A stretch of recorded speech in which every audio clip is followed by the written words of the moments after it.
Coming up on the channel today, another one of those records that an original pressing has always eluded me for some reason, and I recently found a unofficial bootleg pressing of it, so I scooped it up. I'm going to give you my thoughts coming right up.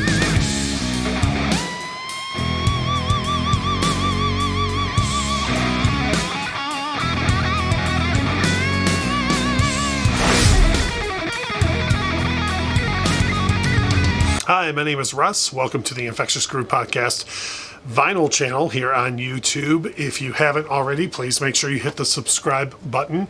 And if you would, please go ahead and join our Facebook group as well for everybody to discuss vinyl records, what we're listening to, what we're looking for, bands and artists we love. Links to all that are below.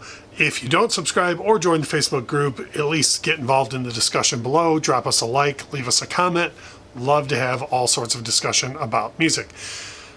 Now, if you follow the channel for a long time, I have shared quite a few of my rare original pressings, and usually on Thursdays what I try and do is share something that's either a rare original pressing or an album that's just special to me, or in some cases I will cover unofficial slash bootleg, whatever you want to call them, releases that I've found, why I got into them for one reason or another, and more importantly, I want to share information on my findings on it, and since I took the dive on it, if you're curious about it, whether or not you should buy it, then you can at least get some info here. One of those albums that's an original pressing that has just skyrocketed in price over the past 5 years with the resurgence of vinyl continuing to go up and up and up is from a genre that I love and a band that I've always kind of been indifferent to, and that is the band Firehouse. Now, just recently, their first album, their self-titled effort, was put out as a unofficial slash bootleg pressing. So what's weird about me and Firehouse is I love this genre of music, that era, 80 to 85 to say 92. I adore all those bands. I've done tons of videos on the channel on Poison and Skid Row and Cinderella and Warrant and all those bands. And for whatever reason, Firehouse was just kind of there to me when they first came out. Like, to this day, I still don't even like the big singles off of this record. Don't Treat Me Bad and Love of a Lifetime were never really like my jams at all. Like, I didn't really like them when they were new, and I didn't like them now. But for me, the single All She Wrote was the song that made me go, oh, okay, all right. And I finally broke down and bought the album, the CD back in the day. And then there's an album cut on this record called Shake and Tumble that is just the jam. Like, it should, in my opinion, it should have been a single off of the album. I don't believe it ever was. Anyways, it's nothing earth-shaking. It's bands of this genre doing what they do, which is party rock, which I love. So anyways, for all those reasons, this is an album that was never like in the forefront for me. If you've seen the channel for a long time, like I mentioned before, I've done videos on, I have Cinderella Still Climbing, I have Warrant Dog Eat Dog, I have Skid Row Slave to the Grind. Like, I have some very rare records from that era, but that's because those bands and those albums meant a lot more to me than this one did. And so I never really sought this out. And then very recently I heard that song Shake and Tumble again, and I thought, oh man, I should totally find that album on vinyl, thinking it would be easy to find. The original was sold in the heyday of vinyl, and the sold a huge amount. The record was very, very popular, so I thought it would be very easy to find. And no, I found out it's $150, $200 on Discogs as the shooting of this video to even find an original pressing. So I was just going to give up on that, but then I found out that there was a company that put out an unofficial pressing of it. So I figured, well, for $25, $30 I can take a chance on that. And again, if you've watched the channel, you know that I've had some hit or miss luck with these unofficial pressings. I call them bootlegs. Some people call them unofficial pressings. Some people call them imports even. And I've had some that have sounded surprisingly good, that sound as good as original pressings to my ears.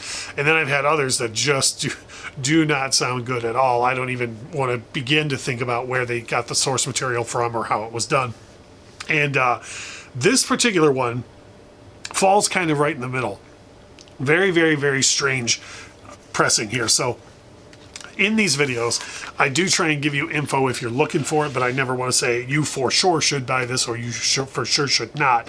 I just want to give you some observations and some information since I already took the plunge on it, and then you can decide how you want to go. From the packaging itself, the cover art is pretty clear. Doesn't seem like it's too bad of a digital blow up job on the cover art.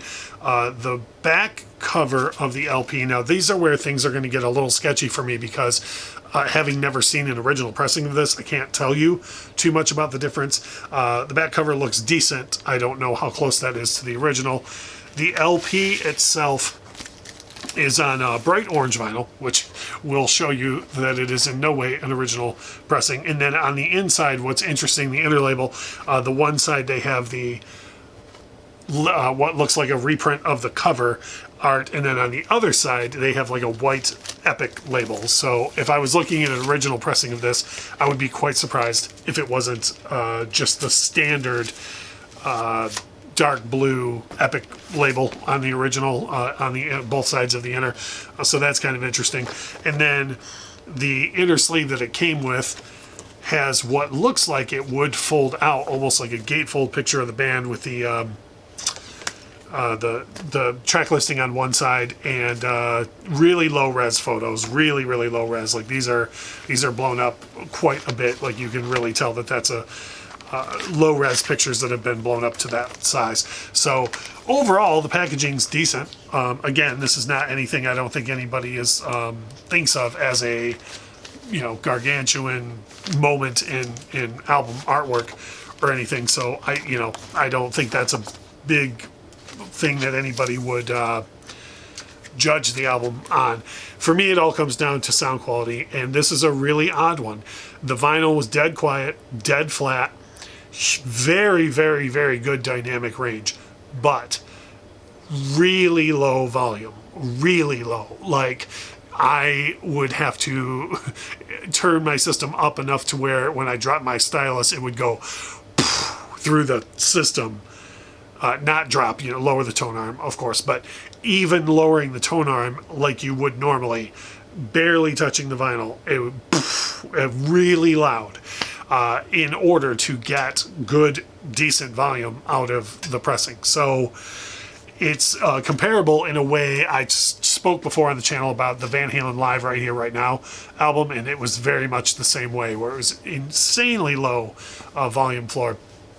So that's really disappointing. But when I do crank it up, the dynamic range is wonderful. It sounds absolutely fantastic. The only time I have an issue is when I get to either end of either side or the start of either side, and I go to lower that tone arm, and then I'm like reminded, oh, this is insanely loud.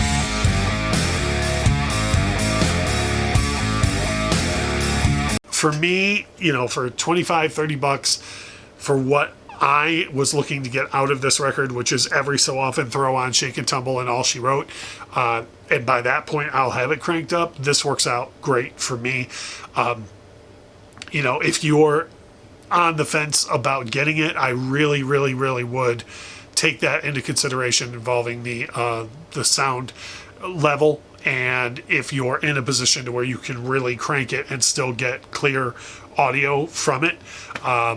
That's all going to depend on the power that you have involved in your own system. So, if you're like me and you're cool with cranking it and you're good for those couple of songs, then it's definitely worth the money, or at least it was to me, to pick up. But if you're on the fence about it, this one might be a pass. And as I always say, if you have more questions, by all means, drop them in the comment box below.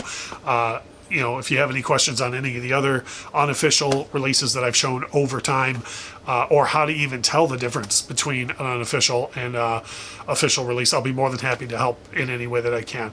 So make sure to get involved, hit the subscribe button if you haven't, drop a comment below, always drop a like if you enjoy this content, because that does help the channel out the most. And as I always say, thank you so much for watching.